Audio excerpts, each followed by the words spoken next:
Well, after the Navy's toxic firefighting chemical spill this week, Board of Water Supply officials are demanding the military use alternative fire suppressants while working to defuel Red Hill.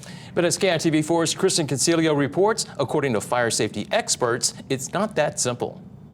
The Navy says it's using the most effective suppressant to quickly extinguish fuel fires that may occur at the Red Hill facility to protect military personnel. It's not something where you can just turn it off, because you need, at the same time, you have the jet fuel in there. So you have to have something readily available in the event of an emergency, in this case, fire.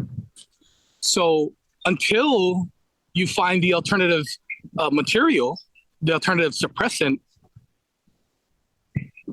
I think not having something is worse than, at least having some kind of protection. The hazardous chemicals known as PFAS are in the firefighting system that would need to be cleaned out or entirely replaced to prevent cross-contamination if an alternative were to be used. The Pentagon's expected to announce new requirements in January for firefighting foams without the toxic chemicals for the military. These forever chemicals that are potential are risks to our water resources. If they must use these foam systems, then they should select products that do not are not placing our environment at risk.